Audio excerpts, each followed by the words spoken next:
This is Dr. Tom Pritchard. You're listening to the Numero Uno podcast in all of professional wrestling, the Spanish Announce Table. The Spanish Announce Table. Tom. Tim. Another week has gone by. It is a... oh, has it, Tim? Yeah, and guess what? This one was a big one. Okay. Ladies and gentlemen... I get that a lot. Ladies and gentlemen of the podcasting listening crowd, we were going to be talking about, for the majority, honestly, non-main roster WWE news. So, before we do all that, though, Tim... This was a holiday weekend, Memorial Day and whatnot. Did you celebrate being a former service member of the U.S. military? And if you did not, or if you did, what did you do? What were you up to? I mean, we didn't do any sort of Memorial Day. Did you get any free things? Aren't you supposed to get free things? No, that's a Veterans Day thing. So Memorial Day is to honor the ones that have fallen, right? Mm-hmm. Right. And so the Veterans Day is more anybody that had served before, right? There's also I think Service Members Day is the other day, where it's active duty, which is the lesser known of the three, you know? Yeah, no, I mean, I didn't do much that particular day. It was one of the days we had to not actually do much for the day. You know what I mean? The rest of the weekend we stayed busy, did a lot of mowing once the sun broke for about 10 minutes. You know what I mean? Those weeds are getting pretty high out there at the old Rainer Ranch. But most of my time was spent doing the comedy club. And I got to tell you, Tom, I think I found a new, at least top 5 favorite comedian. And his name is J.C. Carias. I don't know if you've seen this guy on TV or anything. I have not. He was at the comedy club. Super funny, and got to talk to him. Super nicest guy. Look him up. It's JC, like the initials, and then Currais, JC Carias. And then last night, Tom, I sat there and watched the news, hoping I wouldn't watch my family die in a tornado as it happened. Yeah, see, that was what you should have led with. You kind of buried the lead there. You almost died from a tornado. I did not. I was not within. Okay, you were almost a range. Widow because of a tornado. So to set the stage here, yeah, we had the physically largest tornado in the Kansas City metro area in 6 decades, I think they said, since the 50s. Mm-hmm. A mile wide at its largest spot. And I mean, I knew there was rain and clouds, but there has been that for seemingly months now here where we live. And so I thought nothing of it, taking my son to soccer practice about 15 miles away from the home. And as soon as we get out, sirens start going off. And I'm like, oh, crap. Right? I'm like, well, we're here at the soccer place. It's indoors. They'll have a, shelter. So we go in, and I start looking on my phone, and I realize, oh, I'm not necessarily in path of the storm. They're just kind of doing it county-wide, right? And we're in the same county. And so I look on it, and I'm like, oh, crap, this is headed right for my house. And this is fucking huge, right? And I'm like, all right. So I also get a text saying, hey, soccer practice canceled. Sirens going off. We're all leaving. And I'm like, well, crap, right? So now I'm at the place, and I'm like, well, I can't go home. That's right where it's headed, right? Like, I can't leave. But I've got to call them, and I call my wife. The sirens are going off. Dogs are barking. She's like, fuck it, like, don't talk to me, right? So I'm like, okay, she's on it, right? Like, she's already handling that. And then, I mean, we talk again. She gets settled. Everything's going crazy. All right, so they start showing on the news, like, there's a major shopping district called the Legends down from my house, about 10 minutes, and it's there. And they're showing it from, like, over the Kansas Speedway, and it looks wider than the Kansas Speedway. And they were like, this is headed right for these cameras. They're like, we're honestly afraid of what we're about to see from these cameras. Like, this might wipe out all of the Legends. And it was headed in its current direction right up like it was going to hit my housing area. And I was like, oh my God, like, I'm going to sit here and watch on the news. And they were already saying, it came from Lawrence, homes already being completely ripped off of the foundation and cars being thrown miles away. And I'm like, oh my God, like, my wife, daughter, 5 dogs, and 2 cats are in serious danger here, right? And all I can do is sit in this soccer thing and watch it, right, on my phone. I couldn't tell you I was in a silent panic. I ain't even told you that because you were checking in on me to make sure I was okay. Like, I don't know what to fucking do here. Like, and the answer is nothing. You can't do shit, right? So, for whatever reason, what happens there is at that spot, it breaks up into 5 smaller tornadoes, which is very common in large tornadoes, I guess, right? Like they just can't support themselves at some point, but they'll break off, but they still have the propensity to do what this one was doing and still act as one, right? They're moving now. It's 5 tornadoes. It's Sharknado all of a sudden, right? But those 5 managed to kind of split the lanes, as it were, of that major shopping district. It managed to change its directions and kind of go up the interstate corridor, cross over the river. And do not get me wrong, this thing continued and caused major damage before that. So I don't want to downplay this and be like, man, we dodged a bullet, because my family dodged a very serious bullet. But all you've got to do is Google Linwood, Kansas, and some of the other, areas of Missouri and Kansas that got hit by this tornadoes last night. And it is not a pretty picture. I mean, the entire town of Linwood, Kansas looks like it is in a trash pile. You've seen this stuff, I'm sure. So yeah, we did manage to delay that. You know what I mean? Like after the all clear was set, they called their thing. I rushed home. Yeah, I mean, I haven't talked to anybody personally that I know that has been affected, but for what it was, largest tornado of F5 proportions, largest tornado in whatever decades, they had no fatalities as of like hours later. Like there was lots of structural damage. Injuries abounded, but nobody had been killed from this as of that point. And I don't know if I'd heard today if any had or anything, but surprisingly low fatalities for the severity and the damage this thing caused. But yeah, so that was my scary yesterday. Scary. Yeah, I was like, oh shit, I might just be me and the boy from here on. You know what I mean? Like I was like, I don't know what to do. Yeah, next. Yeah, that sounds like a Western, right? Like your family was taken out by a tornado, and now it's you. Yeah, and you ever seen The Road? You ever seen that movie? Like, right. You have to jump on horseback and make a new life in a new town. Right. It's just me and the boy, man. We've got we managed to salvage a few cans of beans from the rubble, and we're hiking it to Mexico, man. We're gonna just gonna try to life out there. Sucks. Yeah, but thankfully everyone was okay. I mean, everybody that I know personally, I know some people have been very affected. Obviously, there's federal aid coming in, so it was pretty serious, though. And you also avoided damage. It sounds like. I know you. You know what I mean. I don't think you guys were so much in the direct path. Maybe you were at one point. No, we didn't even get rain. We got nothing. Everything in the direct Kansas City metro area, we were fine. It really did hit the outskirts of the northeast corner or west corner of town. Yeah, so I mean that was basically my week in a nutshell. Was laughing till I thought I would die, and then afraid my family would die from a tornado. Right? Thinking you were gonna, yeah. Right. What about you? Well, that thankfully is all good now. I went to my first baseball game of the season. Kansas City Royals played the New York Yankees. New York Yankees won by 1 run, 5-4.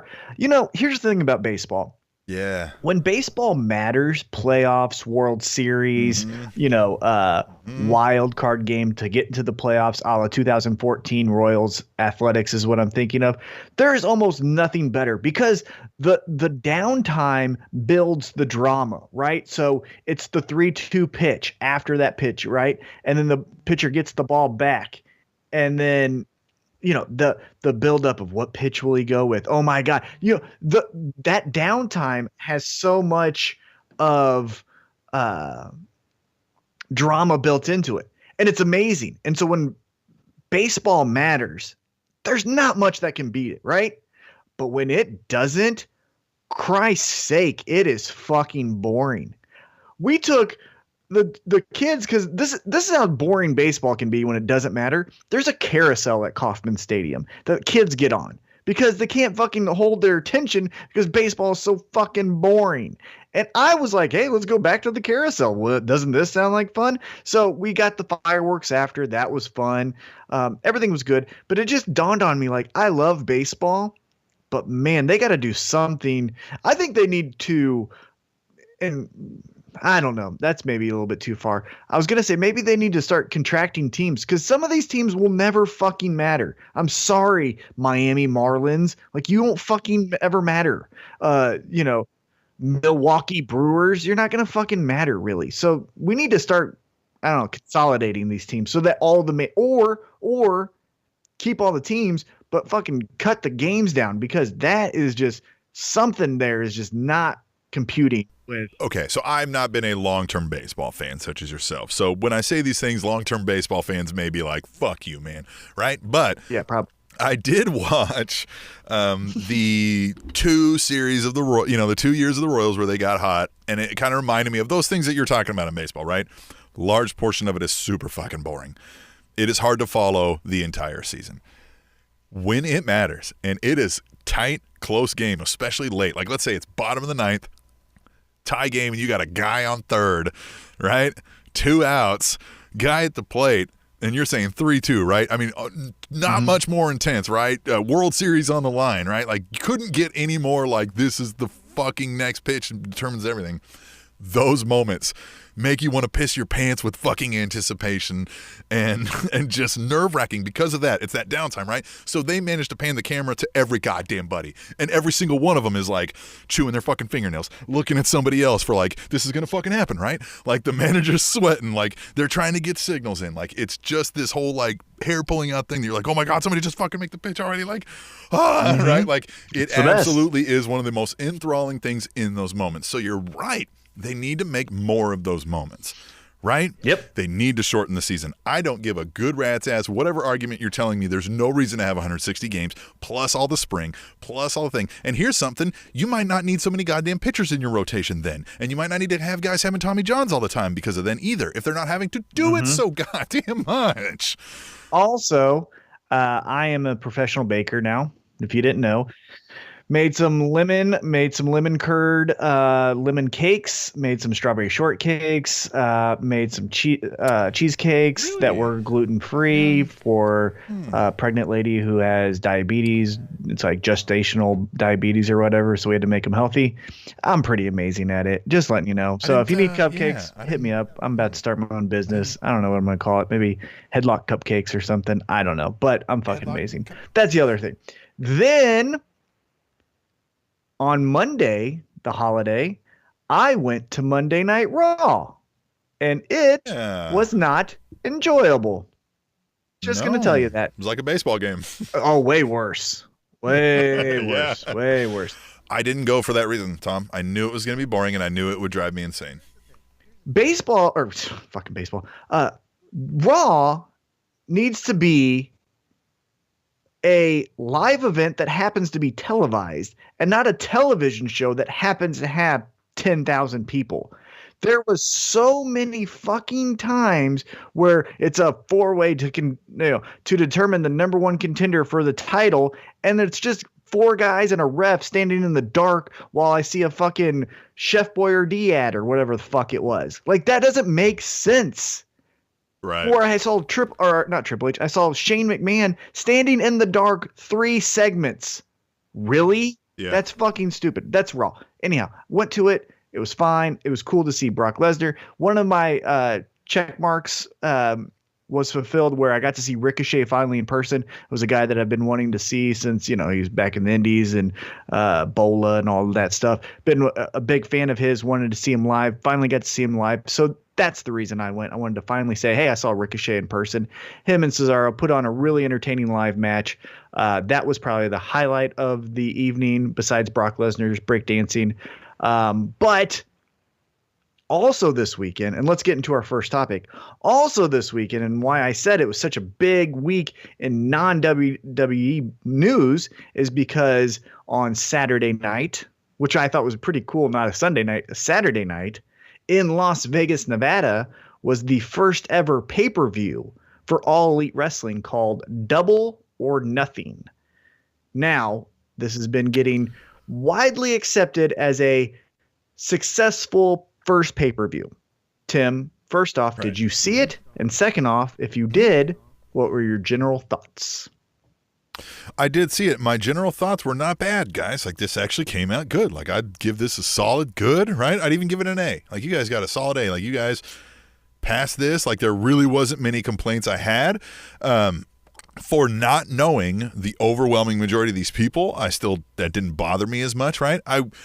I knew watching a lot of these matches, like, man, I wish that I knew some storyline that gave me a reason to care. Mm-hmm. Although that seems to be a bit of a problem that we had with the WWE product too. So I wasn't trying to complain too much about that. I'm like, well, shit, I turn on Raw and have that problem.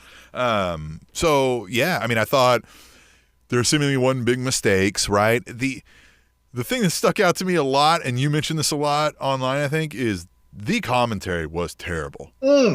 All the way around. All of it bad. So all of Excalibur I thought was fine. I didn't think so. I thought he's bad, too. I thought he was okay. I graded. I think he's okay as a third guy. Right. And I graded a little bit on a curve because some of the general thoughts that I had was the camera work was shaky. The bad boy, Joey Janela, you missed him getting the cigarette in the forehead because they were shooting a different shot. And those things I said, like, hey, we're going to get better with time. Right. So yeah, I let Excalibur and I let Jim Ross and I let some of those camera things go because there was a couple different times too where Jim Ross was like, I'm not sure where we're at. And it makes sense. This is a new crew. This is the first time you're all working together. So Jim Ross might have his shit together, but producer X might not.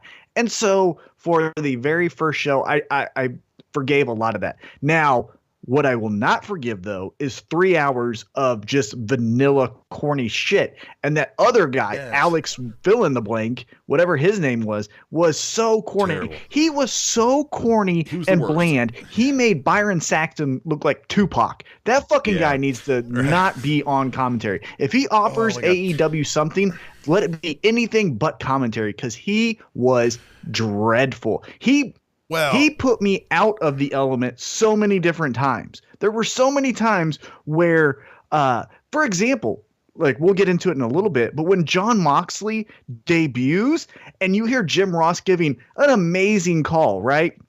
With a twinkle in his eye, he has, reignited the fire or whatever he said. And then this Alex Yahoo goes, I don't think he's here to say thank you. And he said it just like that. What in the fuck? Yeah, he was bad. Now, that call was great, and that's Ross says, and who knows, he says he didn't know he was showing up. Now, I'm sure he thought he might, so he probably had something prepared, right? You know what I mean? If he's any kind of smart. Maybe he didn't know when he was going to show up, like during the Cody match or maybe during the Omega, that. And that's what I mean. He probably had an idea of something he'd say, right? Like if and when anybody showed up, you know what I mean? Because he probably suspected that. But So to set the tone, too, for maybe we have new listeners and maybe some people have forgot, we're not just complaining angry dudes on the internet like, well, the commentary sucked, too. This is our wheelhouse. We both have communications degrees in journalism. You've actively done commentary for fighting promotions. We've been here. We've done that. And we've been lifelong fans of this product to know also now how to go back and listen to that, with that ear.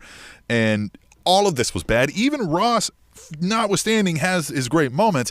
There was moments where he completely lost all sense of kayfabe when they were talking about the 10-second rule as opposed to the 5-second rule. He's like, well, that makes a lot more sense in this day and age. These performers, with so much that they're doing in these matches, like it doesn't make any sense for them to try to be getting in and out of 5 seconds. I'm like, that's not. Yeah, it's not. No, man, you just really completely pulled the whole curtain back there. Now, I think it was enough terminology that maybe people who wouldn't know, younger kids may not have picked up on that. You know what I mean? But it made it really hard. I was like, dude, Jim, you're the guy who's always complaining about not it being acting real enough.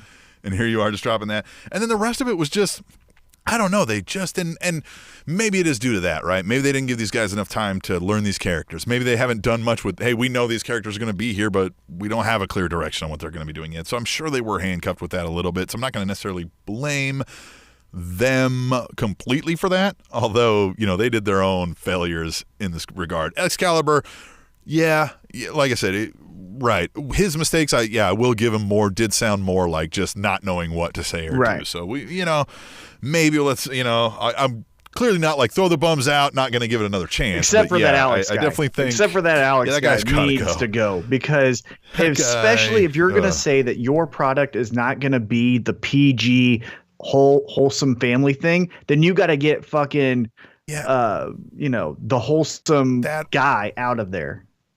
That whole commentary the whole time felt like it was 89 McMahon and fill in the blank wrestler who happens to be hurt are commentating an event, right? The whole thing felt like that. where it was what a maneuver. So, like, it was just like, and so let's get into more other general thoughts. Yes. It was widely accepted as a success, like I stated. One thing that I also liked about the event is not since TNA tried to go live on Monday has it felt like there was a real competitor to WWE, Yes. right? If you remember when TNA went live on Monday night, that was the debut of Hulk Hogan and Eric Bischoff, which now, 9 years later, you could say like whatever. But at that time, you thought maybe this is WCW 2.0, right? They did Angle and AJ Styles to close out the show. You had the first ever match between RVD and Sting. You had some debuts of other guys that were just, coming up on the scene. So it felt something cool. WWE squashed that by saying Bret Hart and Shawn Michaels for the first time since the Montreal Screwjob are going to reunite and hug. So that kind of killed that. But with this event, it felt like, oh shit, this looks and feels like a real competitor. The setup was cool. The chips on the side of the set, the entrances of guys like the Young Bucks and Cody made it feel like this is a real pay-per-view that I'm watching, not a wrestling product that's in a big arena. So it felt great. The other thing I'll say is I feel like it was also a success because people wanted it to be a success. Yes. There's a lot of things that they did where if it happened in WWE, we would be murdering them for it. For example, Luchasaurus, a goddamn dinosaur. Put Luchasaurus in next year's Royal Rumble. See how that goes over. Glacier, put Glacier in the fucking Royal Rumble. See how that goes over. Put Luchasaurus as a WWE born idea. And thought, now if we took Luchasaurus, I think he's got a following now. Yeah, and you throw him in WWE, but let them come up with an idea just like that. Yeah, right. Put Just Lars like Sullivan as Luchasaurus, and see how that happens.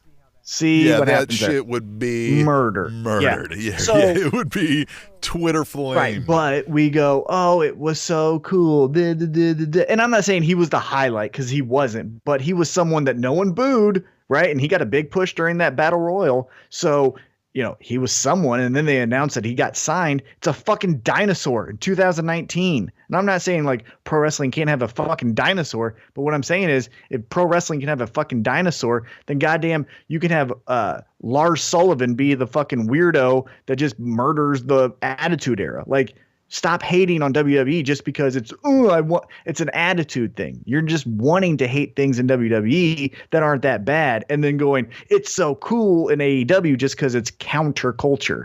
Like, there were great things that happened in AEW, and let's talk about that because I feel like we're kind of coming off on the wrong foot here.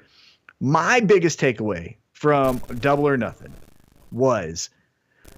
So I'll say the Cody-Dustin match was amazing. We'll get into that. The Jericho-Omega match was not as good as their first one, but still very good. And then, the Jon Moxley thing. You had the debut of Awesome Kong. That was really cool for the women's division to kind of get the first shot of adrenaline as far as like, oh shit, anything can happen. A lot of those things were great. But for me, the biggest takeaway was MJF.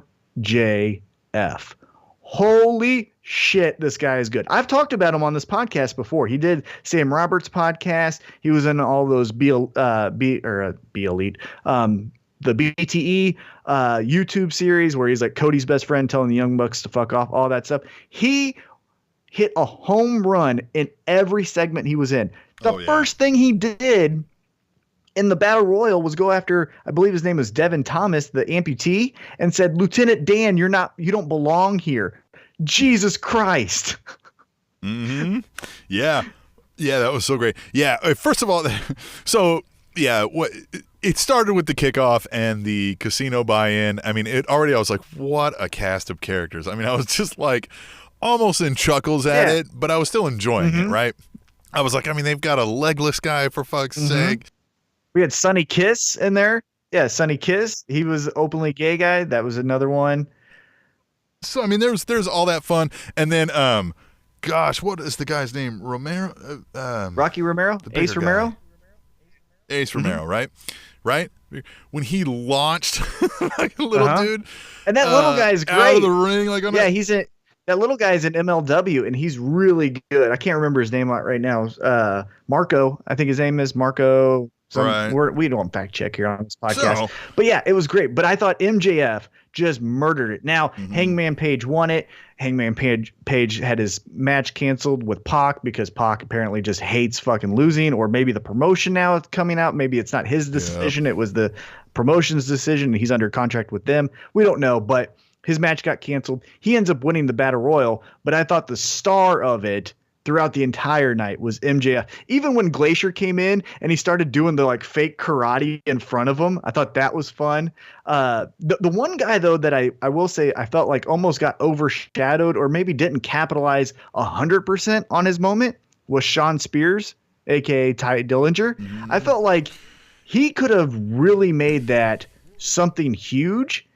And not to say he didn't have a great moment, right? The crowd chanted 10 with him. Yeah, it was huge for about a second. Right, but then if you talk about the great moments of the night, he doesn't really come up, right? Lost.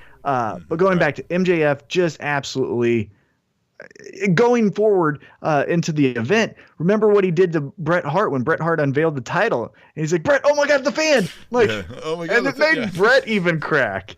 And I just thought, MJF coming out of Double or Nothing. I want MJF versus everybody. MJF versus Moxley. Yeah. MJF versus Jericho is on paper just seems like the perfect matchup, especially if Jericho's the baby face where he's like a asshole kind of baby face. That just screams funny. Yeah. I do think there's a lot of great talent there for them to set up some great storylines, some great things for us to have. I am worried about them losing steam between now and then. Well, they're doing it's a ways out. Yeah, but they're doing enough fun things here. Yeah. Let's get into another great match, though. Probably the moment of the night happened after arguably the best match of the night. That was Cody versus Dustin. What did you think of the match? And what did you think about the hug afterwards? Match was very well done. I mean, the story they told in it, you know what I mean? It was, I just thought the match was exquisite, especially for his age and some of the spots he was pulling. We talked about it before. I mean, Dustin Rhodes is, a genetic wonder considering what he's done to his body, both from an, internal and external factor over the years. It's amazing that he can even move, let alone move the way he did and tell that story. And yes, I mean, there's so much history there with that family that they didn't even have to really hit on that much to still tell an amazing story in that regard, which is some of the thing that gets unsaid about it. Like, they could have went all in on their father and made that a major focal point of the storyline, and it really wasn't hardly any. Yeah, they had the Dusty chant to start off the match. Dustin pointed up, presumably to the heavens. But even in the build-up. What did you think of Cody's entrance? I thought it was kind of mishandled. This is where Vince McMahon, even though he's known as the micromanager, and we learned about that from Jon Moxley on Jericho's podcast. You'll catch our thoughts on that in the second segment. But that was one of those details where I think Vince would have nailed that, or Triple H, whoever that is, and AEW kind of messed up. And this is what I mean by it. So you have them walk out past the chair or whatever were thrown, walk down, get the sledgehammer, walk back up, hit it. By that time, your music's done, so you have to restart the music and then walk back down. Again, that's nitpicking. I would have had, and again, I can do it better than you. Tweet the table, say I can. I don't care. I would have had, because they had two entrances, which, side note, I thought was really cool, right? Having one guy enter from one silo and then the other competitor from the other one, kind of TNA old school Impact callback there. I would have had Brandy with the sledgehammer and Cody, and as they meet in the middle at the top of the entrance, then Brandy just hands the sledgehammer to Cody. Cody then hits the damn thing and then goes.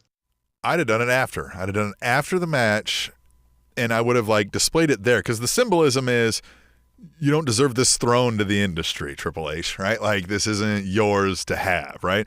and I wouldn't have had it exploded.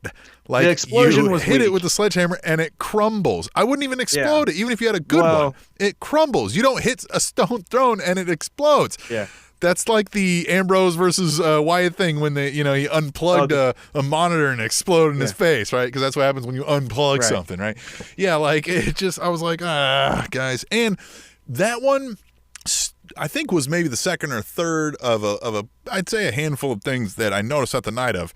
All I kept hearing is, we're not trying to compete with WWE, but the rest of the night was, fuck you, WWE, right? Like, okay, guys, which is it? Like, I agree with you either way you go here, right? But pick one and go with it. And then the main event of the night, and again, a lot of really good other matches there. SCU was really fun. They were really good. Well, I guess one match that I kind of glossed over, and it's just because it's not my style. Say whatever you want. Wrestling's big. I don't have to like everything. But the other big marquee match of the night was the Lucha Bros versus the Young Bucks. Again, that was a good match. I don't like that kind of match. I don't like the let's hold hands. I'm going to half slap you on the chest. Run with me as I run up the stairs and then do an arm drag. And that hurts. No, it doesn't. That's fucking stupid. Right.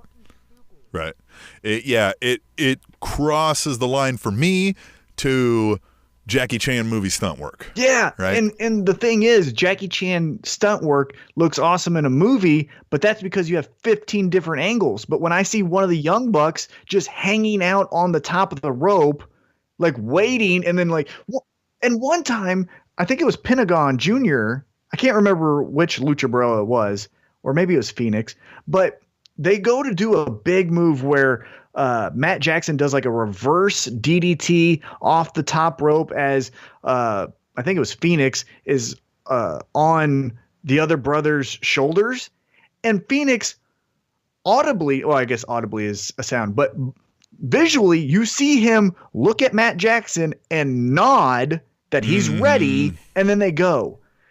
Again, I know, like, the choke slam from Luchasaurus on Joey Janela. Joey Janela was starting to look at the table before he got thrown. I can forgive that because that's a safety thing. And I can forgive this a little bit because it's a safety thing. But also, if you have to fucking nod at someone, maybe don't do the goddamn move.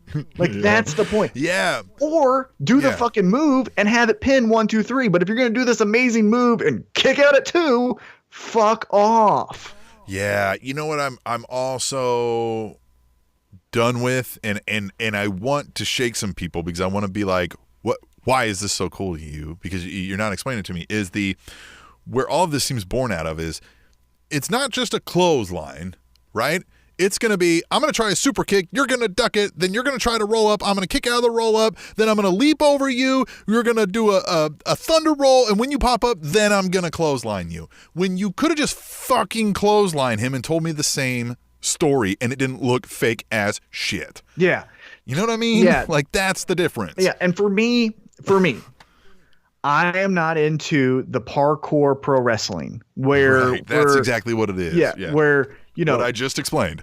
Exactly. Right. You can run a straight line, or you could run, hop to the left, jump over a curb, come back, but you still got down the straight line. Like, just fucking fight. Right. Again, we know that this isn't a real fight, right? We can watch MMA and we can say like an elbow from the top rope is not fucking real. Right. However, we're suspending our disbelief, and it can only go so far. Yeah. Again, when you're nodding at your opponent like you can go now, that's when you got to fucking, I don't know, rein it in a little bit. Yeah. Again, it was a fine match. I know that there was plenty of people that liked it. It happened.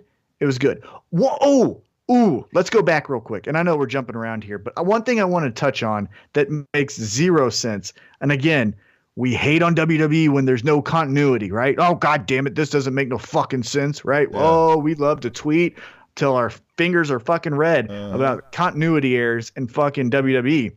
But All Elite Wrestling gets away with it? No, I'm calling bullshit. Here's where I'm calling bullshit.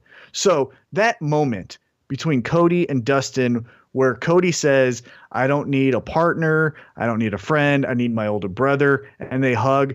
Perfect. Loved it. I mean, that is awesome. Yep. I fought with my brother to where we were bloody, not as bloody as Dustin, but we've been bloody and then going like, what the fuck are we doing? Let's hug. Done that plenty of times, right? Here's the part that I fucking go, huh?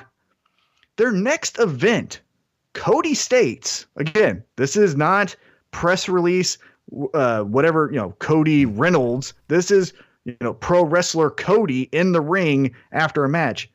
Cody states, at the next event, I signed my name to take on the best tag team in the world, the Young Bucks. Mm-hmm. Wait a minute. You guys are just fighting for fun? You guys are executive vice presidents, and now we're just fighting for fun? Right. The benefit show. What? Fight anyone. Why are you fighting your friend? Benefit show. I'm not fighting you. Yeah. If it's a benefit show, that makes zero sense. Yeah. Well, yeah. Unless it's for to crown the first AEW champion. I get that, right? Like, hey, I want to be champion. You want to be champion. We understand what comes along with being a champion. Let's fucking fight over it. I get that. But if it's just like, hey, you know what would be fun? Me punching you in the fucking face. No, it's not. And it just, that makes zero fucking sense. Hey, winners get the corner offices. The losers get the offices down the hallway further away from the bathrooms. Like, put something on the line.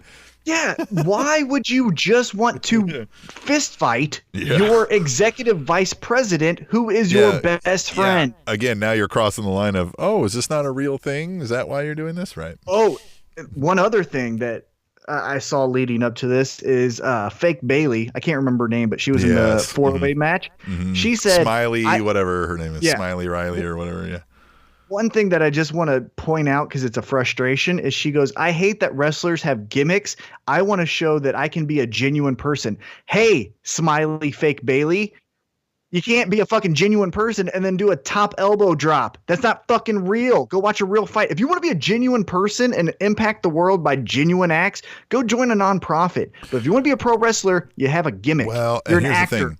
I don't hate that wrestlers have gimmicks. What I will give you is that not all of them need one, and nor should every single one of them have them. Some should just have an angle. Some should be a character that just have an angle. Some should be a much more clearly defined over-the-top gimmick, right? And some should be less some. That's what a spectrum is called, right? Like, and that's where you're going to have more storytelling options in that regard. But what regular person, no. Right? I want a character at least. Yeah. Right? Yeah. You have to be you have to be someone because you're an actor. You're not a real person in that ring. Like, you get what I'm saying. You're obviously a real person. You breathe and bleed and all that. Yeah. Now, but maybe your character is a real person. Yeah, quote unquote, right? My character is Dean Ambrose. I'm this guy, Jon Moxley. But here's my angle. Dean Ambrose is, Jon Moxley is fucking crazy, and he might stab you when you're not looking, right? Like, that's the angle, right? We went off on some tangents again. Let's get back on track. Yeah, I still thought the show was great. I do. In that moment with Sean Spears, I was like, holy fuck. They can run with this. And I started thinking, I was like, I don't think WWE necessarily dropped the ball. It's because of his time with WWE and the character that he was trying to get over there that made his draw so big out there now, and people wanted to be like, finally, right? Like, so it wouldn't have happened had they not put him through that. Now, you said Sean Spears, or do you mean Jon Moxley? No, Sean Spears. Okay, I'm talking about his moment in the buy-in where I mean, they're chanting him and he's fucking just taking it all in. I was like, oh, they might have captured lightning in a bottle, right? But then I was like, oh, WWE should have ran with this, but it wouldn't have been the same, right? It wouldn't. I mean, they started trying. It's an attitude thing, right? Yeah.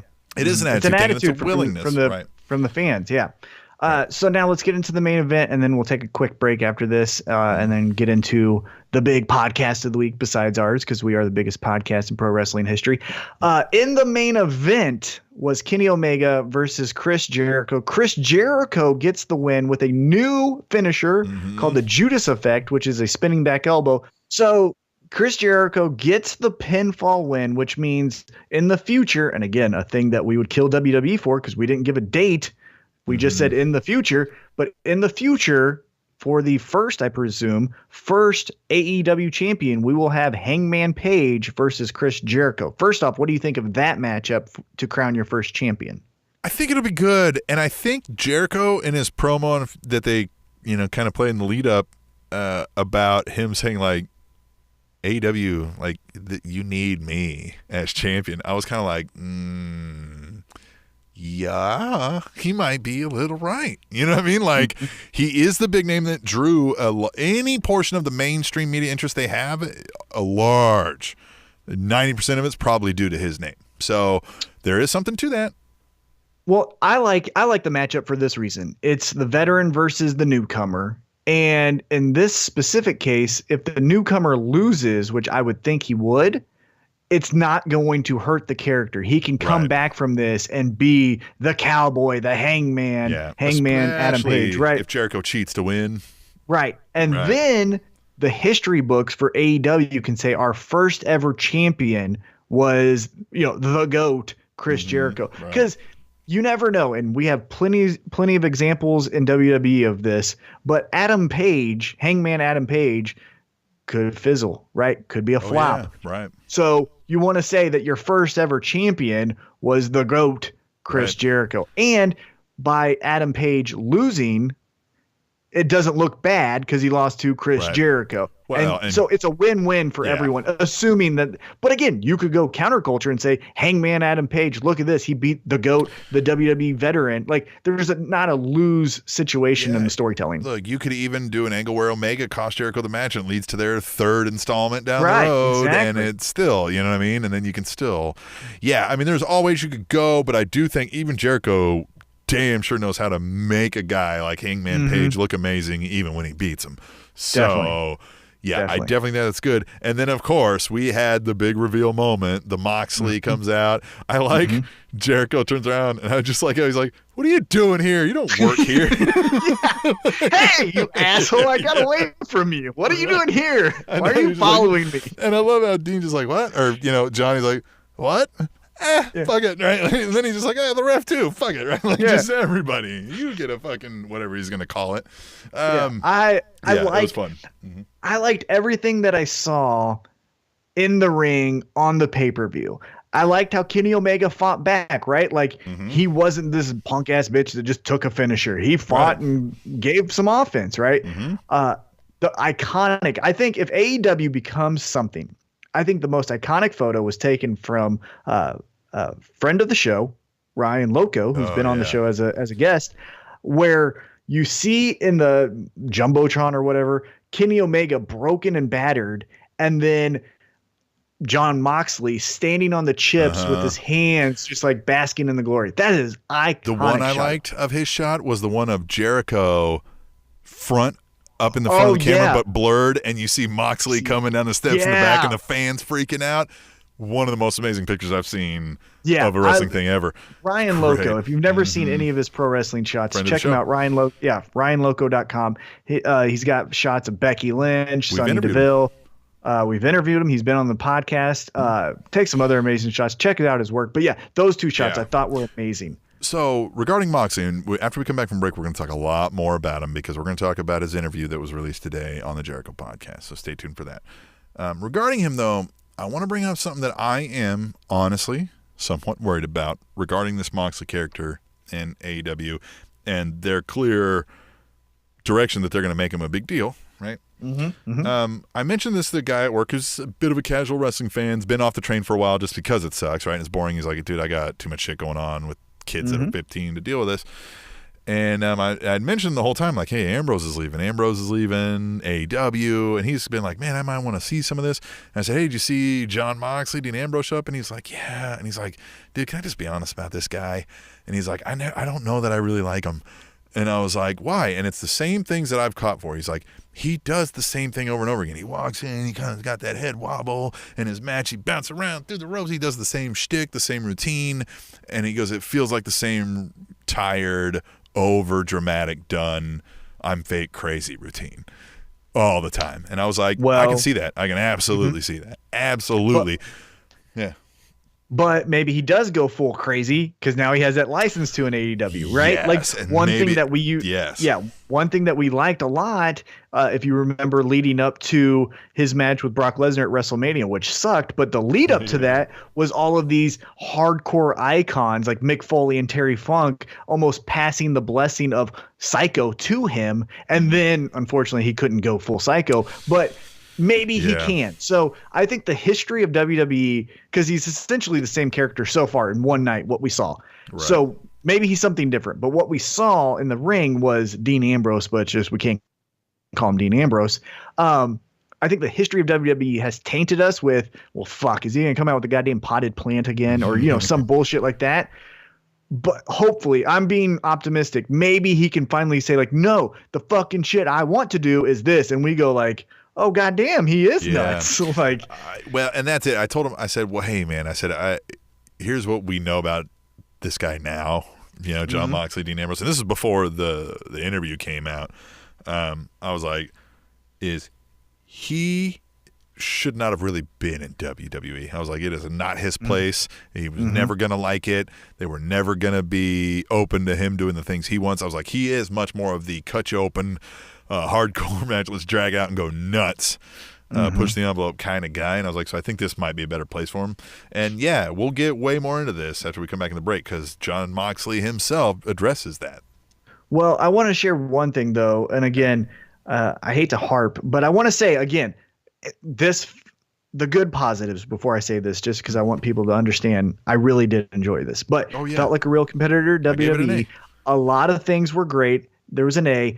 Again, though, some of the attitude that we say, oh, fuck off WWE, we need to also apply it to AEW because double standards are fucking bullshit. But in the promo, and Kata even kind of said this to me. He's like, because I said, I don't get that fucking promo that he cut where he's like, no one's going to stand in my way or AEW's way. And I was like, well, then why'd you fucking attack the vice president? Yeah, right. If no one's going to stand in AEW's way, the fuck are you going after him for? Like, that makes, he's your boss. Fuck are you doing, dum-dum? Like, again, but you're causing havoc. Okay. But what are we doing? Like, is your war... It just makes no sense because it seemed like it was a shot at WWE, but again, you're not there anymore, pal. Like, then fuck off and tell me why you're in AEW beating up Kenny Omega. That's what I wanted to hear. But what I heard was I'm going to be crazy and AEW is going to take over. Well, that didn't make sense if you just beat up the vice president. Like, yeah, right. Yeah. That's the continuity thing that we're talking about here where, hey, again, I'm giving you a pass. I'm going to watch again. I'm going to watch your match with Bad Boy Joey Janela at the next event. I'm going to watch Cody. I'm going to watch the Young Bucks and Kenny Omega, all that stuff. But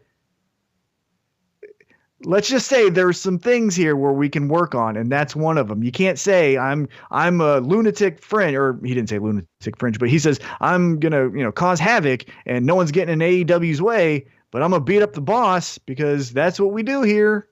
Like, that doesn't make sense. And more to follow, man. We're going to talk more about this after the break. We're going to talk about this really damn good interview with Jericho, with Moxley on Jericho's podcast. And we're also going to talk about NXT 25 is coming up. We're going to make some predictions on that. And so we'll do that when we come back from this break to the Spanish Announce Table. Fun fact, the company Heaven Above Fireworks is a company that turns your ashes into fireworks after you die. So you can literally go out with a bang.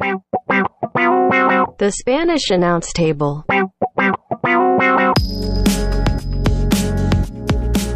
Tom. Tim. Did you also know that we have our own merchandise for sale? I did know that. I actually have a t-shirt and a sweatshirt, and coming soon, once I get done with all these medical bills, thanks government and healthcare, I'm going to get me a coffee mug, a Spanish Announce Table coffee mug. Tom's so broke he can't even drink his coffee, folks. That's why you need to go to SpanishAnnounceTable.net and look for the link that says Merch Table up there. It'll take you to our Zazzle page. Zazzle. That's Zazzle, but it's just easy to go to SpanishAnnounceTable.net and click the link. And then there's all kinds of stuff, man. There's shirts. There's a deck of cards. I think there's a flask, maybe? I don't even remember. Coffee mugs, phone covers, t-shirts, sweatshirts, hoodies, hats. Various designs. Any and everything you can think of, we got it. Click the link, SpanishAnnounceTable.net. So do it. SpanishAnnounceTable.net, Spanish Announce Merch Table. Check it out.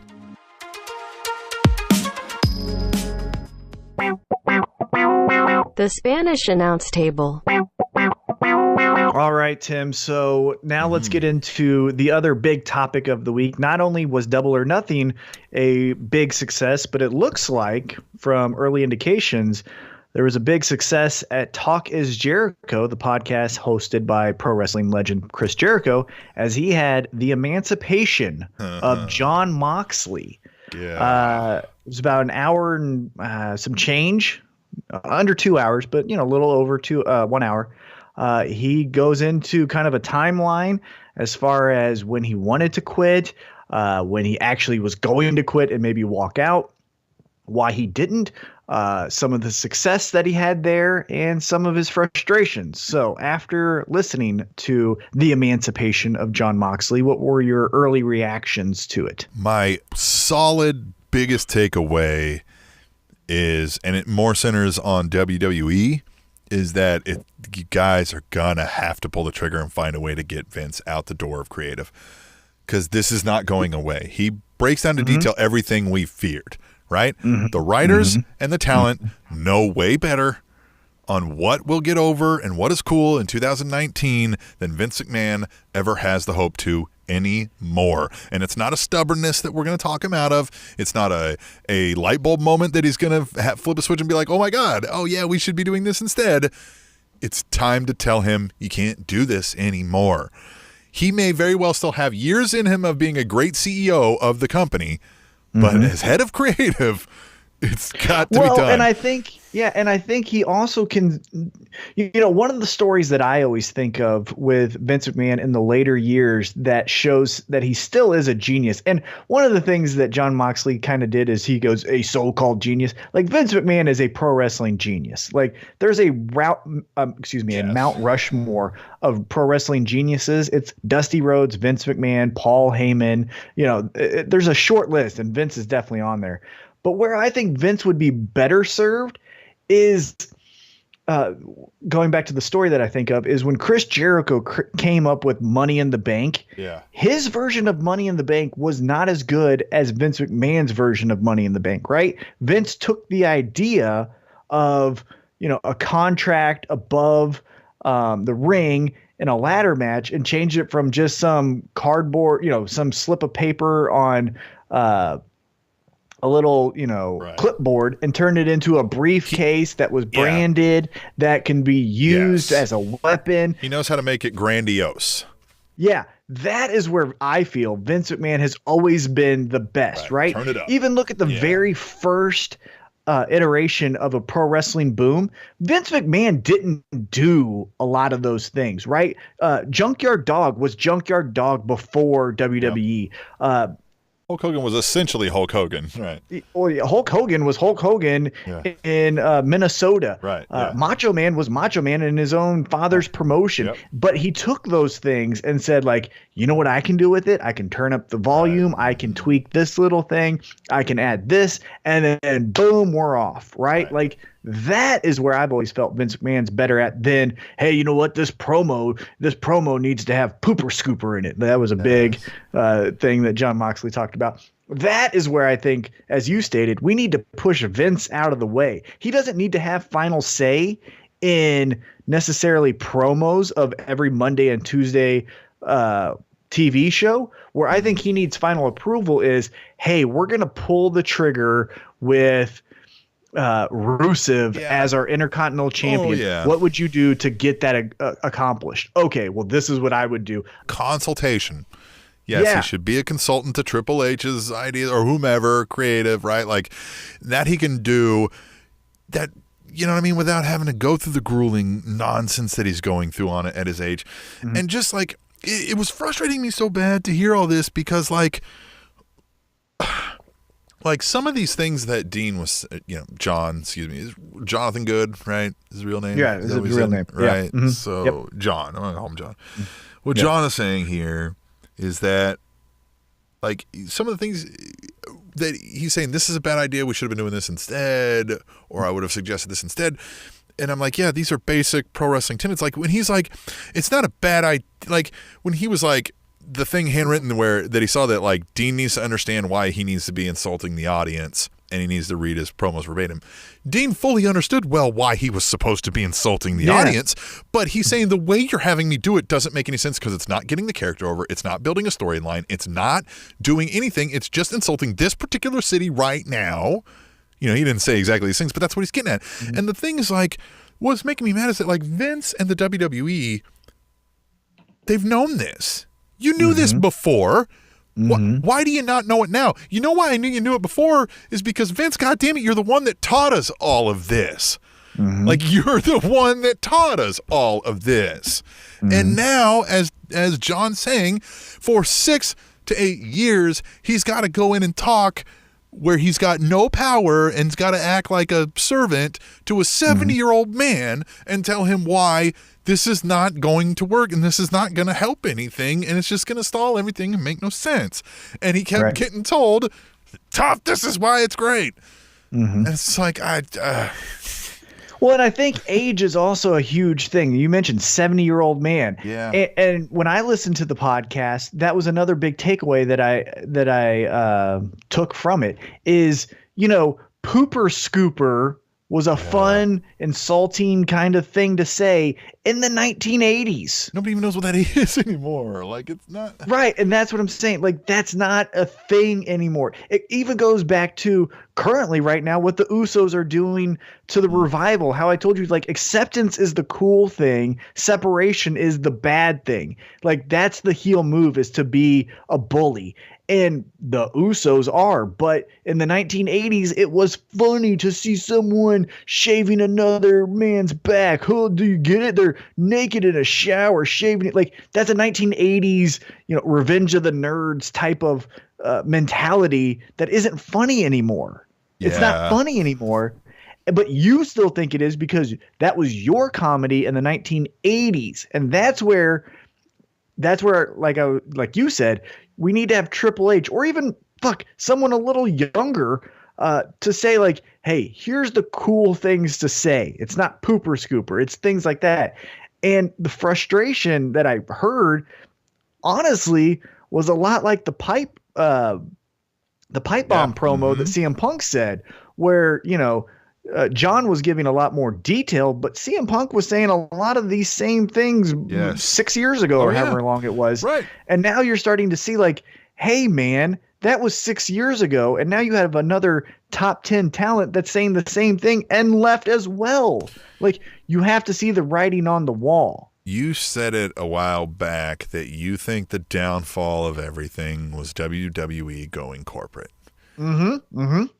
I still 100% believe that. And I fully give it to you because in that regard, it's when they stopped allowing the artist to have that creative control and that the creative license, as Moxley kept talking about. It's that. They won't let them do that because they might say something that's going to hurt their corporate interests. So now they're going to script these things. They're going to do these things. And they've even come out and leaked as such that they're actively now trying to make sure they don't create the next John Cena or the next Hulk Hogan or the next Steve Austin because they don't want to be hung out to dry by that person. So we're not going to get it. We're just not going to get it. Everything's pushed to a C plus because then you get 10 C pluses instead of 1A, home run type of thing. Roman Reigns goes down, we can do Seth Rollins. Seth Rollins goes down because they can count on it. They know we're still going to get X amount at the gate. We're still going to get X amount at the TV. And even though it's lower than we want it to be, it's lower than it could have been, well, we can sit around a board meeting and figure out ways to bump that number up 5% and say, look at our growth and forget about it. And that's the situation that it's in. It is corporate. It won't be cool. And pro wrestling has to live in the cool. It has to live in the cool. One thing that, going specifically back to the podcast episode itself, that I find interesting, and full disclosure, this today I picked up Emily and we ran some errands because this coming week I'm going to Disney World. I'll share with that next week what my experience was like. But I had the podcast on as I picked her up. And one of the things that Jon Moxley said that she caught was, oh, my God, I feel so free. Now I can just take over, the world. And I'm paraphrasing here. And the first thing that Emily said was, well, yeah, you haven't done anything yet. Right. This is where, unlike CM Punk, we're going to start to see, hey, it's cool now that I get to do my own thing. It better be good. Yeah. Because now Vince McMahon can sit there and say, like, yeah, all right, show me what you got. And now we're really going to see, because, one thing that I've said on this podcast to you for years now is maybe it's a little bit of the talent, right? Maybe the talent doesn't have the charisma that they think they have. This is where I'm at with Ambrose. Like his strut around the ring, I'm like, dude looks weak and fake as fuck. Well, it looks exactly like Dean Ambrose. Well, yeah, but that's what I mean. That's Like, what yeah. Well, and so that's what I mean. Like, oh, so that's your doing. That's your whole bringing to the character, right? Nobody made you do that part because you're willingly doing that now, and you look like a weirdo who's faking it when you do that. Well, it's hard to explain on an audio podcast, but you know what I'm getting? The way over herky jerky movements and the like head cocked to the side looking around shit. I'm like, dude, nobody actually, even an actual crazy person doesn't do it that animated. You know what I mean? Like, I get the let's turn it up to 11, but it's just not working here. It's gone. You turn it up to 14, and it's gone too far for me. Yeah. And we're popcorn kind of commenting here because it's a fresh new podcast. Sure. Well, and just some of the topics. But one thing I want to go back to is how you said, WWE went back to corporate, or once WWE went corporate, they kind of filled all their little spaces. One thing that's still stuck in my mind is when Cody asked for his release, and he said to Triple H, "Hey man, I'm done being Stardust. This is stupid." Yeah. And the thing that stuck with me, because on Tuesday night on SmackDown, a sign was confiscated and it said, "Save us, Triple H." Right. But I don't know if that's the problem. And I go back to the CM Punk promo where CM Punk said, maybe this company will be better when Vince McMahon dies, but it's actually ran by buffoons like his daughter and brother-in-law. And now what I'm getting to is when Cody asked for his done character of Stardust, the first thing Triple H said to him is, "Hey, we have this role. It needs to be filled by you." Like, they already have roles, and Triple H is totally going along with that role. Well, and that's just it. So I wonder at what point, like, Triple H may believe some of the shit, right? Because he's in those board meetings and he's there. The difference is if he's in charge and Vince is gone, would the same conclusions be being come to? And maybe there is. Maybe some of that's brought up by the board members that aren't fucking wrestling people. And they're like, no, we've got to do this because it's going to increase our demo in the 18 to 35 females and they have buying power, whatever the fuck stupid reason they have for doing decisions, right? Instead of being fucking cool. My point is, right, but what my point is when Cody says to Triple H, "Hey, I'm done with this," and again, this is Cody's point of view, so we haven't heard the other side of the story. There's two sides to a story. I'm just telling you what we've heard. But when Cody says to Triple H, "Hey man, I'm done," and Triple H doesn't say, "I get it, man. Can you give us two more? Can you help us out? I get that you're frustrated." Instead, he says, "This is a role that we want you to do." Maybe he's drinking the Kool-Aid too. That's my only concern. Is you had the CM Punk saying that in the pipe bomb promo where after Vince is dead, these same problems are going to be here. You have Cody saying, "I'm going to Triple H," and he's saying, "Still fill this role," and then you have Jon Moxley leaving saying like the creative structure, because that's one point that he also said. He goes, after 2002 when Vince bought WCW, it couldn't be not just only Vince, it could be the whole structure he's created, which could be a part of Triple H's influence in there, could all need to be it all needs to go away. And maybe Triple H needs to go away as well. Well, and let me just explain why it may still be the same problem, and I'm going to break it down again. Like, the corporate entity that is WWE and how they operate differently. And you can argue it's a valid way to operate if this is the angle you want to take, if you're the corporate mentality, right? So they're going to force the Stardust, right? Like, he wants to stop doing it because it's not enjoyable for him. He doesn't like it, right? It's played out, right? It's just not cool. They go, "We want you to play this role. This is our fourth selling largest merchandise. We built the merchandising and put you in the role," right? Like, we replace Sin Cara, we might replace the Stardust. Versus this is not what it's about. It's not about the coolest thing we can put out there so we get the most ratings. This is about money, and that's it. Now, AEW might take in less money, but their goal here is we want to put out a better product to get better ratings, to be more internationally liked, right? So now you can argue both sides, right? Either way, but I can tell you which one is a more enjoyable product, right? And so that's why I worry, like, we're not going to get that from WWE until that thing starts losing money and the corporates start buying out and they've got to buy that thing back private. You know what I mean? Like, I just don't think, I just don't, see it. You have to let it burn it down. Yeah, Seth Rollins. Yeah, but you have to, I just don't see it. I just don't see it, man. Yeah, that's just the thing that's been sticking in my mind after hearing Jon Moxley on this podcast, after hearing CM Punk, do his pipe bomb X amount of years ago, hearing Cody talk about his own ask for release when he was on the Sam Roberts podcast, is it could just be more. It's probably more than just Vince needs to retire. It could be the whole structure of the thing. And like we've stated, WWE going corporate and having stockholders to answer to, right? AEW doesn't have to do that. So if they want to say, hey, guess what? We're going to throw in 3 middle fingers in the first hour, as long as TNT kind of gives that okay, because they do have to answer to TNT, like, then they're going to do 3 middle fingers. And so, yeah, I think this is great. I think the Jon Moxley thing seems it was very revealing to me, because I've kept on being skeptical, saying like, I just don't think Vince is that overbearing still. Apparently I'm wrong. Again, we're only hearing Jon Moxley's side. We haven't heard Vince McMahon's side, but it was very fascinating. And now it makes a little bit more sense where how he was saying, like, I was brain dead even when we were working in 2016. Because what's the one thing that he always catches shit for in his WWE tenure is when Stone Cold was like, hey, you a fucking piece of shit, like, do something. And now that we have this new perspective, it was like, well, he's done.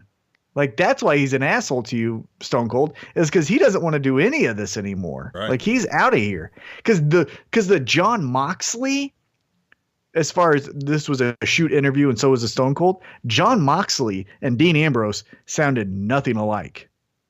Oh, you know what I mean? Oh, yeah, I know. Dean Ambrose seemed distracted, uninterested, kind of wanting to wrap this up, and Jon Moxley couldn't shut up. Yeah, I've heard him on like Colt Cabana's interview in the past, or shows in the past stuff, and like I've heard the real, John Good kind of speaking. That's where I knew, like, I was like, WWE is not the place for him when I heard him there, because I knew he was that aloof guy who would have a 1-bedroom apartment that's got like a mattress on the floor, and like eats on milk crates. Like, he's that guy, like, because he's just gone, right? Like, he's not there. He doesn't have a TV. That kind of dude, right? Like, yeah, and drifter, one of if you will. One of the best parts of the whole podcast was when he told Seth Rollins that this is like the end of Harry and the Hendersons, when Harry goes back into the forest and he sees all of the other Sasquatches. It's like, yeah, Harry doesn't need to be with the people. Right. He needs to be with his own kind. Like, it feels cool and it's neat and it has a, honeymoon phase with the people.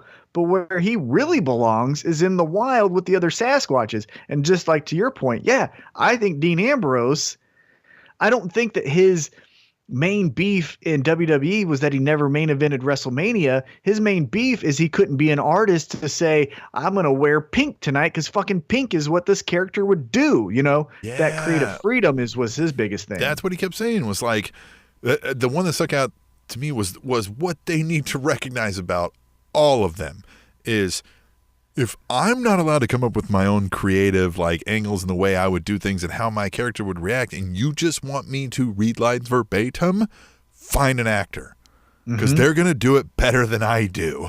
And that's where I kept saying, you got to start doing acting classes, because you're expecting these guys to act, and they're not doing like acting classes. They're not like sending them to acting colleges as part of the performance center. I was like, you better start doing that, because you're asking them to remember verbatim lines, which involves looks and subtleties that come with acting training that wrestlers don't get.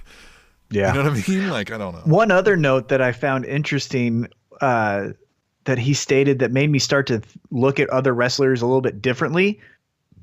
And it was when he's talked about, you're just having us show up, say line A, line B, go out there, grab hold 1, grab hold 2, and then go to the next city, right? And he goes, this is the only thing I cared about. And I'm, again, paraphrasing here, but like, I love pro wrestling. This is the one thing I think about.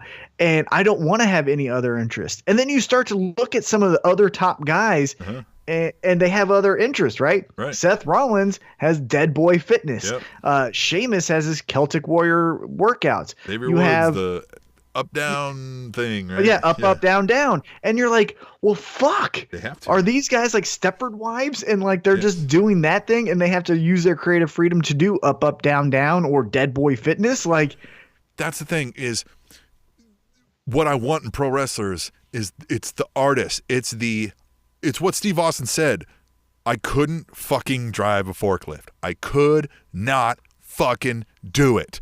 I had to do something like this. It wasn't going to, he would have killed himself trying to live that life. Mm-hmm. You force them to live that life. It's just a job. It's just a traveling job now, right? Mm-hmm. So they've got to have their escape from jobs. That's not what it's supposed to be. You're supposed to get the people who dream this, live this, think this. That's what the Click always talks about. Like, as soon as they left the fucking building, they were like, "Hey, you should have done this. Hey, what about this? What if we try this? What if we fucking?" Mm-hmm. And that's all they fucking cared about. And that's why they were so much fucking more charismatic and better at it than the goddamn Young Bucks and the fucking other people that we shit on here, because they're not fucking doing that. They're not fucking doing that. These guys are doing other things. You know what I mean? Maybe not the Young Bucks are a bad example because they're living this thing, but it's that Seth Titus Rollins. O'Neil. It's the right. It's the everybody else. That's why Bray Wyatt is getting more attention right now, because you can tell he's living his every fucking moment thinking about his goddamn character and what they're letting him do with it. Yeah. You know what I mean? Like, that's the difference, is you're not allowing these guys to thrive. They have some better ideas than you do, Vince, if you're listening. But they have, WWE seemed to have all lost that, right? That these guys could potentially have the better idea. Well, because they went corporate. Mm-hmm. We knew it all along. Spanish Announce Table told you this 5 years ago, that the biggest mistake was that they went public, and we're seeing it now. If you disagree with us, you're wrong. We're right. But it was a great podcast episode. Give it a listen. Talk is Jericho. Mm-hmm. It's called The Emancipation of Jon Moxley. He did a really, really good interview. Again, he didn't have to do much because Jon Moxley was ready to go. He was ready to, like, I got some shit to say.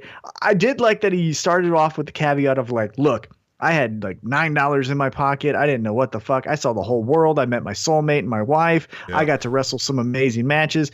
The Shield was an incredible thing that I was a part of. I did good forever things. From that. Yeah, like royalties forever from that. But fuck this. And it makes sense, and I like it. And one other thing, last thing that I'll say is I did like his candid observation that even though, Vince McMahon is the godfather of pro wrestling as we know it today, like him, Jon Moxley, and Vince McMahon, that's not a good combination. Yeah. It's just not. And it's okay. Well, and here's something it was a personal thing. Well, and here's something that it's going to be hard. It's going to be, we're going to witness it by one way or another in our lives, something that we never have in our lives, but some people have and knew a whole world of pro wrestling before Vince McMahon Jr. ever was involved. And there will be a time when he's not. He's going to die, or he's going to retire, and he just will not be. Yeah, he's more likely to die, and he won't be involved anymore. I mean, the pro wrestling world will go on. It has forever changed due to his influence. But what he's at the helm of now is suffering, I think, directly because he's still at the helm of it. As sad as that is to say, I might just think it is. But here is WWE's version of what we've been talking about, right? Triple H is leading this. By all accounts, NXT is Triple H's thing. Vince doesn't even really know what's going on there from everything we've heard, right? So when they call up, he doesn't even want to hear what the goddamn storyline is because he's not concerned, right? Like, he doesn't care. So, most people give this glowing reviews, do they, NXT? We've kind of mentioned that maybe, but do we really know what's going on in the week to weeks? Like, is it really building excitement, or is it just because it's the NXT event, right? Like, so there's some of that. No one ever talks about the viral moment in week 3 of NXT programming. It's always just the NXT takeovers, and isn't this one character kind of cool? Yeah, now there does seem to be a bit more focus on characters, right? I'll give it that. There is more of a focus on characters. Storylines, I want to say, there is an attempt at more storylines. There's definitely less of, I'd say, gimmicks. NXT used to be a little more heavy in the stronger gimmicks. They do have a bit more now of what we said, just a bunch of dudes or ladies with an angle, right? Yeah. But this is the 25th of these takeover events, which are about quarterly, right? So we've been, 6 years or so into this now? Feels that way, yeah. Yeah, so... before we get into each match by match, I've got the card pulled up here. We got 5 matches here scheduled. Well, did you want to take a quick break? Do we need to take one? Did we take one? How much time we got? Yeah. Because I think we'll get through this one. There's 5 matches, right? We've been rolling 25 minutes in this segment. Yeah, let's roll with it. Then let's do it. Yeah, this is right. Unless you need a break, you need to go to the bathroom. No, not at all. Like that. So, what's your overall thoughts leading into this? Have you been paying attention? Do you know what's on the card? Are you excited for this? I do know what's on the card. I've been paying casual attention. Again, I feel like I'm more of the general NXT fan than I am the hardcore NXT fan. One point that I'd like to make, what I was trying to state with the NXT week-to-week program is, Ricochet did that running front flip in front of Velveteen Dream. And since then, and this is my opinion, but there hasn't been any let's talk about moments on NXT programming. Now, takeovers is a completely different story, right? Those are grand slams every time. But I think if we were grading NXT the same way we grade Raw and SmackDown, maybe we wouldn't be so like, this is the best. This is so great. Because they do well performed and well thought out continuity storytelling, but nothing's really blowing your socks off is my point with the NXT programming, where we hold Raw and shocking SmackDown moment on Wednesday night NXT, right, but we hold Raw and SmackDown to this, it should be this, oh my god, do you remember that, and why can't we get back to that? Where NXT and even AEW, we do this whole like, but it's not bad, guys, it's not bad. Now takeovers are different again, but we do hold Raw and SmackDown to this level of like, it better be pay-per-view quality every time we see week. it. But motherfuckers, you made them 3 and 2 hours long. So I'm putting in that much time. And goddamn, if it's not, that means you're subjecting me to 3 hours of it not being that. Yes. Like, why would you do that to me? Right. Yeah. And NXT Takeover, or NXT weekly programming is an hour. It's not that. Right. So, exactly. But again, I'm just saying sometimes we go like, NXT's the best program. What happened last week? Well, I didn't catch it, but I'm going to watch Takeover this weekend. Yeah. And it's like, well, you motherfuckers, you guys watch Raw and SmackDown every second of it, and then you tell me how bad it is. So maybe do the same thing to NXT. But let's get into the 5 matches. So all right, the 5 matches. I've been watching it. Adam Cole is still the coolest guy in the world to me. Johnny Gargano is the just truest baby face. I hated that little quick heel turn that he did, but now we're back on track. That's for the title. Love it. But let's start off with the first match and let's build to that. What do we got?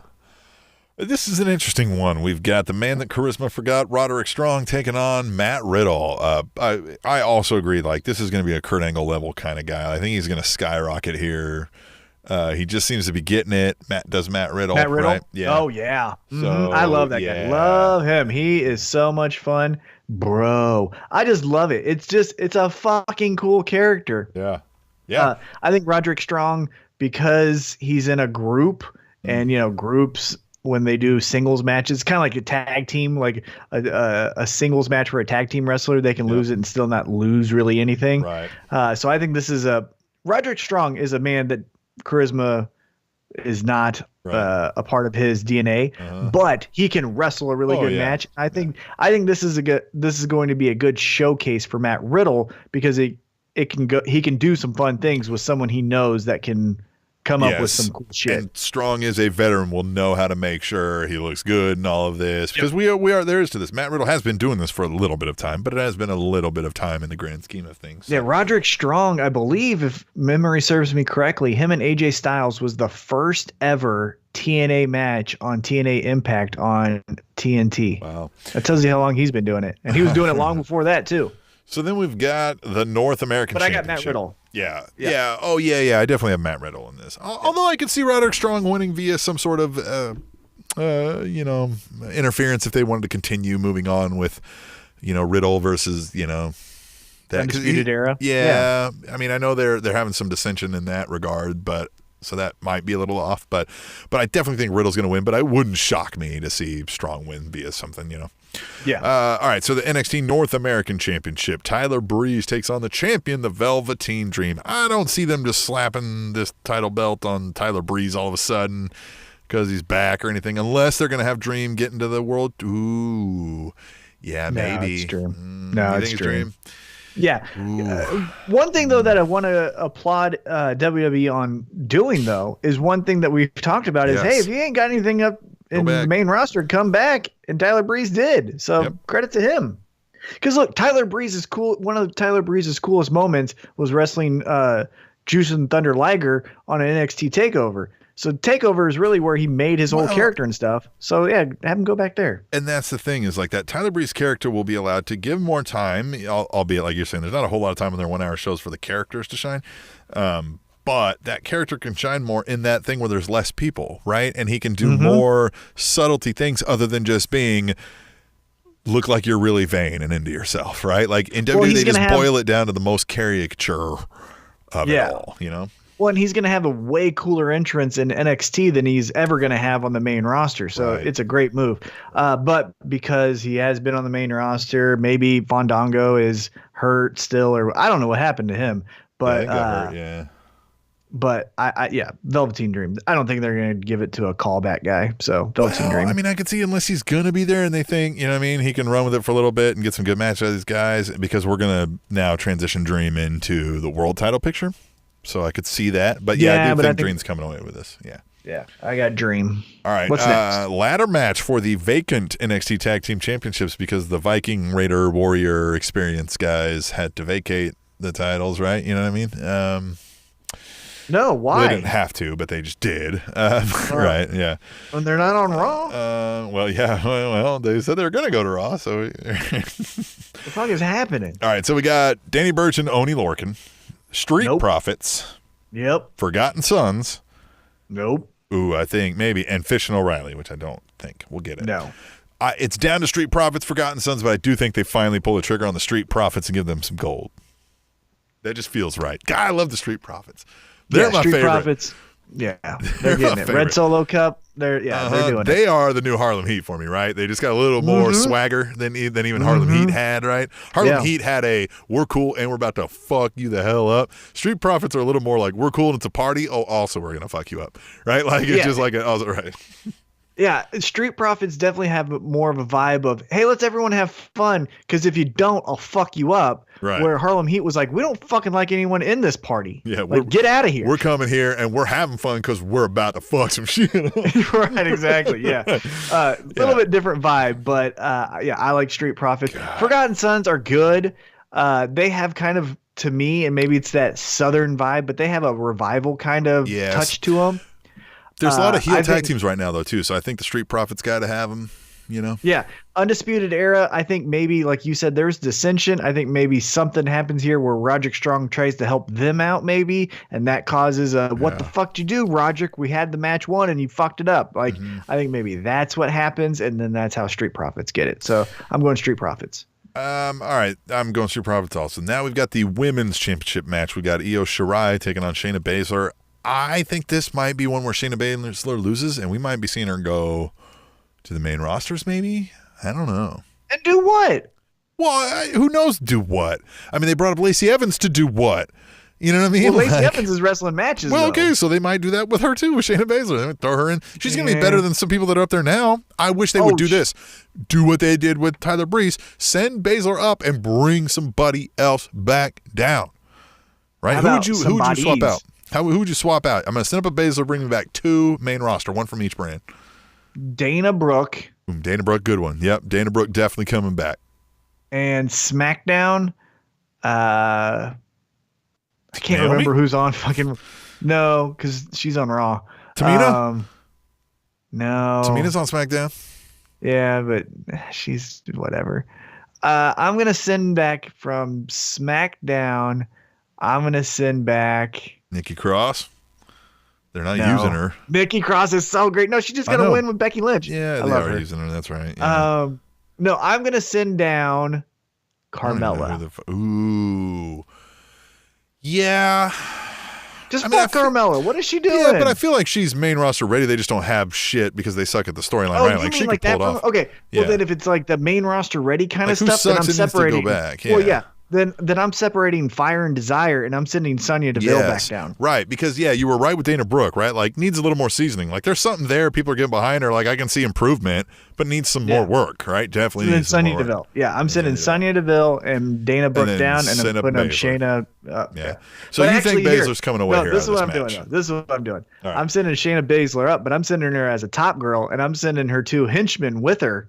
And so it's 3 of them go up. 4 of them come back down. I'm sending Natty, Dana Brooke, Naomi, and Sonya Deville. Those 4 are going back down. Well, and here's the thing, too, and this is what I've talked about. Like, I get that NXT, they thought as kind of the intermediary between the Performance Center and the main rosters. And I get that.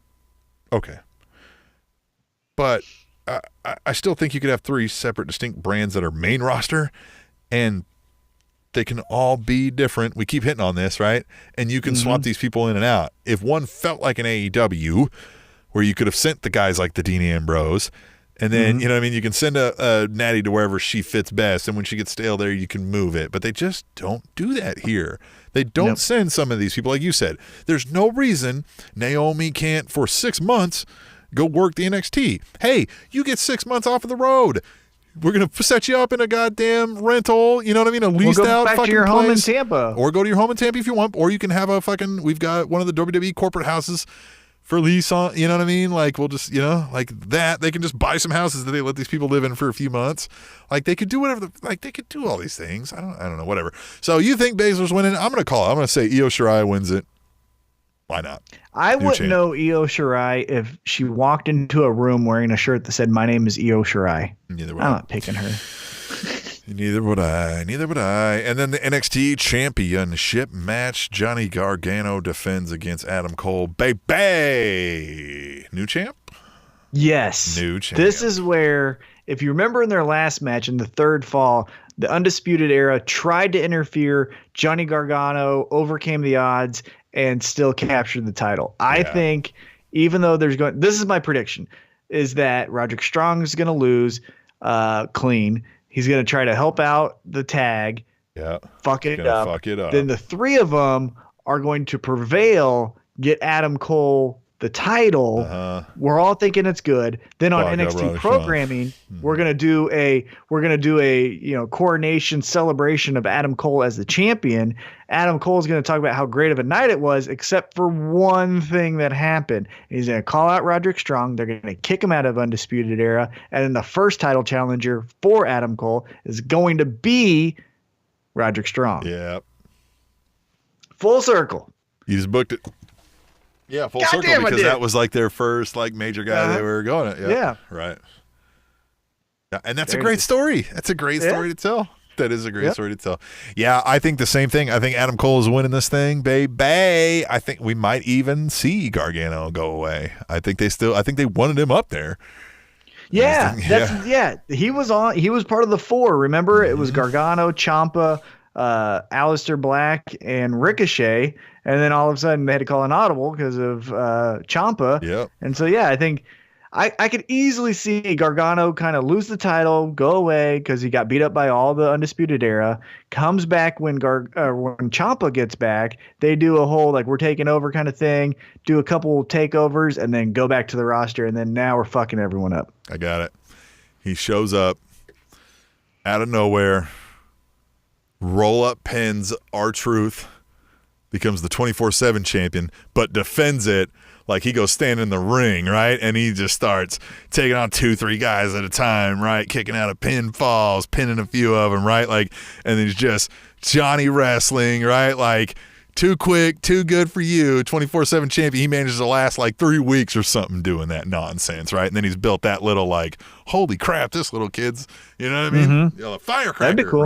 Right. Which, by the way, how bad did the 24/7 title look that Roman Reigns had the opportunity to win it, but he said, "No, R-Truth, you get it. I don't want that fucking thing." Well, why would R-Truth want it back when he just was talking about how burdensome it was to run for it? Here's the problem with it, man.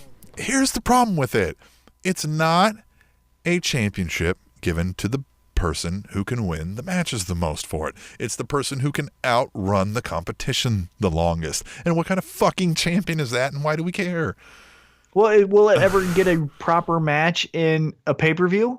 Can it? We see? Can it? Because they're constantly being chased at all hours of the day. So how could a match even start when they're walking to the goddamn ring? They're going to get rolled up and chased. And then Shane McMahon is able to suspend the rules, so it's a 23.9/6.94 title. Just because a guy's got a match scheduled later, that means the 24/7 is off, then it's not 24/7. Again. Dumb. So there's conflicting reports on whose idea this was, but one of the ideas that that I've seen out there is that the USA Network has been sending WWE ideas of how to get the ratings up, and Vince has been cornered into, I've got to fucking take something, and this is the only one that wasn't the absolute drizzling shits. Now, I don't know what those ideas, and we've discussed this whole thing that maybe Vince doesn't know what's the drizzling shits anymore, and maybe there were some better fucking ideas that he passed in favor of this. I don't know, man. I don't know, but that title sucks. We don't know, but that title really sucks. But yeah, there you go. So we gave you the NXT picks. Go ahead. We gave you the NXT picks. Let me hit. We have 3 tweet the tables that I wanted to cover, and one of them I really want to get into. So I'll save that one for last. First one, real quick. At @B_double_D. By the way, play along. # tweet the table on Twitter, and this will be our WWE main roster portion of the show. 3 tweet the tables. That's how much we're honestly giving it more than we want to. We're giving it more than we want to. I went to Raw and I didn't want to talk about it. I was going to bring this up. I knew that. Okay. We talked about it being too long. It's a 3-hour show. There's a dark match afterwards, right? They do stuff beforehand. You arrive early beforehand. You've got to wait in line even though you've arrived early. You're there 4+5 even some hours in the actual vicinity of the venue itself, not to mention your drive times, anytime you need to spend around the thing. They've asked you to spend a fucking work day to come watch this goddamn thing. You know what I mean? Like, and I knew I don't have the fucking time and patience to put to that with it being as boring as it is right now. So when when they were coming, I never even looked at tickets. I was like, I'm not fucking going. I hope Tom doesn't ask me to go. I don't want to tell him I'm not going because it's boring. Well, I'll tell you even one more on top of that is they're coming back to Kansas City at the end of October. October is my birthday month. October 2nd is my birthday. Emily said, hey, I can get you ringside seats for SmackDown. And I said, I don't want you to spend that much money because I won't have that much fun. That's going to be... You think things are going to change? The Fox, though. That's going to be the Fox. Who the fuck cares? Ain't nothing fucking changing. One thing that I found funny is they said, SmackDown is coming October with matches as Kofi Kingston as champion defends against Kevin Owens. I'm like, you don't fucking know in October that goddamn match is going to happen and Kofi's going to still be your champion. They may need to do that match. You should note that somewhere and see if they do that match, but by then it'll be Kofi mid-card again, Kevin Owens in some bullshit storyline that nobody cares about, and he's, the real guy will come interrupt him. They'll do something like that. Oh, God. Remember when WWE... when all this started happening, when everybody was like, you guys fucking suck. And they were like, we hear ya. Stay tuned. Right? Remember when they were like, stay tuned, everybody. Yeah. Right? What the fuck have they done? Did they think that they fucking delivered? Do they think that? Or are we still supposed to be fucking staying tuned? They got rid of Corbin as the general manager. That's all they did. And Paige went away. And all he did was get better. All right. At B_double_D says, wow, Kofi as champ fucking sucks. # tweet the table. What do you think, man? Now that we've had Kofi for about a month or so? Yeah, I think Kofi and Seth Rollins both are the same. I don't think one's suck. any... Thank you. Yeah, I will say that at least Kofi has a storyline with the Kevin Owens turns on him, joins New Day kind of thing. There's nothing that Seth Rollins is doing. He's literally just spinning his wheels. I think of the two champions, Kofi's better. Yeah, Kofi's is better. I did like when Kevin Owens is saying he was this and he's too good of a person. I mean, Kofi's not the most charismatic speaker, but he was very babyface and delivered on as such when he's like, you are not a good person. You lied about this. And then you lied about this when you want to do that. Yeah. You're not a good person. You're a liar. Right? Like very easy to digest. The kids go, yeah, right? The dumb people go that way. When he was throwing the pancakes, I wanted a pancake at Raw. Right. Like, I like him as champion. Right. I think he's just getting hated on because the whole thing sucks. It's not him. Right. So, I think he's doing very serviceable and I agree. Seth Rollins is in the same character and not pulling it off as well. Yeah, exactly. All right. Exactly. At Chris Mercado 23 says, I haven't seen this much personality out of Lesnar since he came out in a sombrero. # tweet the. We've got to get Brock some props. That's all it is. Or he just doesn't fucking care. Right.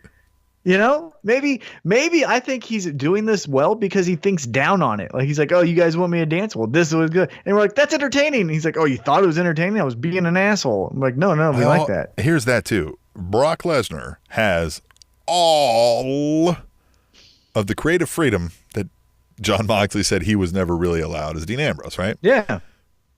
But it works. And we can say, well, it's awesome. Brock Lesnar, but Brock Lesnar's allowed to be what Brock Lesnar thinks Brock Lesnar should be, and it shows very well, right? Like, and it's consistent, and it's definable, right? That's hate him. Where it comes out I hate him, and that's the thing. I hate him, and I should. He does awesome. Right. All right, final one, and this is a segment we haven't really hit on, but maybe we'll get a little into this. At Katie First Lady says, the electric chair? Really? That's what it's been feeling like watching Raw in recent weeks. Hashtag tweet the table, which is a very good joke. And yes, so by all accounts, they thought this was going to be a real thing. We're going to sit somebody in the electric chair. We're going to take real questions from the audience. They pre-screened the questions, but these were real questions that they allowed to be asked. And then Sami Zayn goes and blurts out, you could have asked me anything. You could have asked me about AEW. Now, there's conflicting reports on whether or not he was told to fit that line in or whether he brought it up. But either way, there's no way in hell you can now just give people in the crowd a live mic, because even if they tell you they're going to ask something else, they're just going to be like, AW what, right? Like you're just going to be inundated. I would with have. This. I was sitting right behind. I was sitting right behind the guy that asked the first question. I was literally one row behind him, just to the left of the camera. If you would have gave me a mic, I would have said this. I would have said, "Hey, Sami Zayn, I dare you, Double or Nothing." Would you have lied? Would you have said, "I'm going to ask him some vanilla thing," and then got the mic said, and then "Hey, I want you to know," this is what I would have said if they would have asked me. They didn't come to me, but I would have said, "My question is, I want to know." This is my pre-screen question. I would have said, "Hey, I want to know, does he think Kevin Owens can beat Kofi Kingston?" Okay, right. Right? Yeah. Pretty easy. You know, that's his friend, yada, yada. Yeah. Then I would have said, hey, Double or Nothing, where's El Generico? Yeah. Double or Nothing's in there, and El Generico. AEW, Double or Nothing, where's El Generico? Yeah. Is El Generico going to show up at AEW? Yeah. But I would have just asked him about that, because one thing that I found very funny about the whole Double or Nothing, when everyone was tweeting about it, where Big E, I thought, had the absolute best one, where he's like, I hope Redacted has a great event tonight and all that shit. I thought that was great. Sasha Banks says, I love wrestling. Shut the fuck up, you weirdo.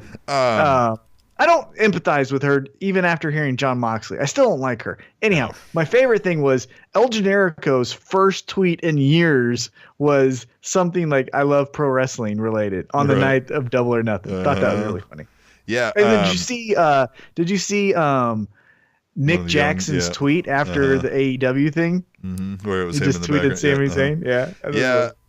Well, that's very much a question you could ask, because you're gonna be like, hey, since you hate this place so much, why don't you be like Jon Moxley and go to AEW, right? Like, just throwing that one out there, because even at that, then they shouldn't get so mad, right? Like, why don't you be like that? It's not like you're saying like, oh, they're better. You're almost insulting him, right? Why don't you just fucking leave and go there then?